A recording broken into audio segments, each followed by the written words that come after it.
Hello dear students, it's time to learn everything में आपका स्वागत है। इस वीडियो में हम कवि का जीवन परिचय, कविता का सार और भावार्थ करेंगे। चांद से थोड़ी सी गप्पें कविता शमशेर बहादुर सिंह द्वारा लिखित है। इस कविता को कवि ने एक 10-11 साल की लड़की के मन का वर्णन किया है। कवि ने किसका वर्णन किया है? 10-11 साल की एक छोटी बच्ची के मन का। वह जिज्ञासु प्रवृत्ति होने के कारण, जिज्ञासु जिसके अंदर जानने की इच्छा हो, चांद से कई सवाल पूछना चाहती है और उनके बारे में अधिक जानना चाहती है। वह चांद से पूछती है क्यों वे तिरछे नज़र आते हैं। वह सारे आकाश को चांद का वस्त्र समझती है जिस पर कई सितारे जड़े हैं। चांद का घटना बढ़ना उसको एक बीमारी की तरह लगता है। लड़की क्या पूछती है? तुम कभी छोटे हो जाते हो, कभी बड़े हो जाते हो, कभी तुम तिरछे दिखाई देते हो। मुझे लगता है तुम्हें कोई बीमारी है, वरना हमारा साइज एक जैसा ही आमतौर पर रहता है। वह लड़की कैसी है? जिज्ञासु प्रवृत्ति की। गोल है खूब मगर गोल मटोल। व्याख्या: इस काव्यांश में बच्ची चांद को देखकर कहती है वह गोल है, तिरछे नजर आते हैं। वह आकाश को उनका वस्त्र बताती है, साथ ही आकाश में जो सितारे चमक रहे हैं उनको कहती है उनके वस्त्र के सितारे हैं जो चमक रहे हैं। चांद का सारा शरीर वस्त्र से ढका है, केवल चांद का गोरा चिट्टा गोल मुंह ही दिखाई देता है। वह क्या कहती है? अपने सारे शरीर को तो आपने छुपा रखा है पूरे आकाश रूपी वस्त्र से, जिसमें तारे भी लगे हुए हैं। केवल आपका जो सुंदर सा मुंह है हमें वो ही दिखाई देता है। अपनी पोशाक को फैलाए हुए चारों सिमटा आता है। सिमटा दिशाएं। लड़की चांद से कहती है उनकी पोशाक चारों दिशाओं में फैली हुई है।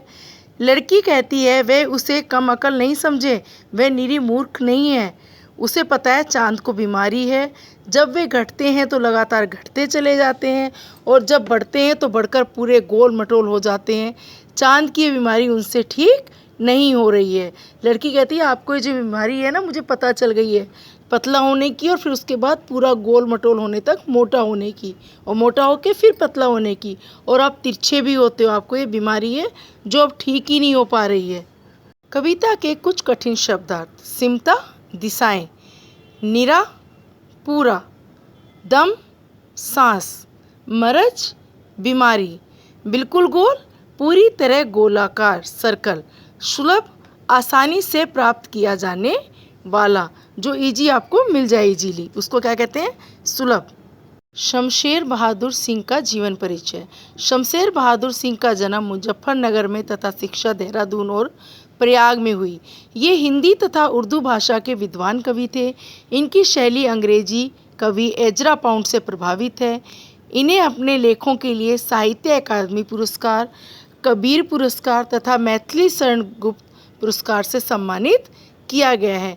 बच्चों, इन्हें साहित्य के 3 बड़े बड़े पुरस्कार मिले हैं: साहित्य अकादमी, कबीर पुरस्कार और मैथिली शरण गुप्त पुरस्कार। कविता के प्रथम पद का भावार्थ: गोल है खूब मगर आप तिरछे नजर आते हैं जरा, आप पहने हुए हैं कुल आकाश, तारों जड़ा सिर्फ मुंह खोले हुए हैं अपना, गोरा चिट्टा गोल मटोल, अपनी पोशाक को फैलाए हुए चारों सिमटा। चांद से थोड़ी सी गप्पें। सारांश: प्रथम पद। चांद से थोड़ी सी गप्पें कविता के प्रथम पद में बालिका चांद से कह रही है यूं तो आप गोल हैं, फिर भी थोड़े से तिरछे दिखाई देते हैं। आपके वस्त्र की तरह नजर आता है जिनमें अनगिनत तारे जड़े हुए हैं, तथा इस पूरे विशाल पोशाक रूपी आसमान में आप अकेले ही गोल मटोल और गोरे चिट्टे से अपनी आभा फैलाए हुए दिखाई पड़ते हैं। लड़की क्या कह रही है कि आपका पूरा आकाश वस्त्र है जिस पे सितारे लगे हैं और केवल आपका गोल मटोल मुख ही हमें दिखाई देता है। आप कुछ तिरछे नजर आते हैं, जाने कैसे? खूब है गोकी, वाह जी वाह, हमको बुद्धू ही निरा समझा है, हम समझते ही नहीं जैसे कि आपको बीमारी है। इसका द्वितीय पद। चांद से थोड़ी सी गप्पे कविता के इस पद में लड़की चांद से कहती है कि जो आप ये थोड़े से तिरछे नज़र आते हैं तो आपको क्या लगता है मैं बेवकूफ़ हूँ?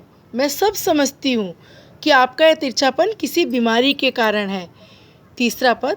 आप घटते हैं तो घटते ही चले जाते हैं और बढ़ते हैं तो बस यानी कि बढ़ते ही चले जाते हैं, दम नहीं लेते जब तक बिल्कुल ही गोल ना हो जाए, बिल्कुल गोल।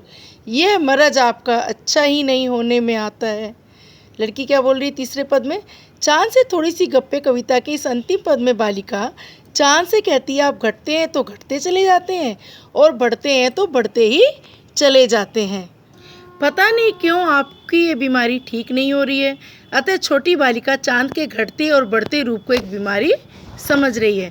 बच्ची नादान है, छोटी है, उसे लगता है चाँद का घटना बढ़ना एक बीमारी है। इस कविता में कवि ने मानव और प्रकृति का बड़ा ही सुंदर चित्रण बालिका के माध्यम से किया है। Please like, share and subscribe our channel.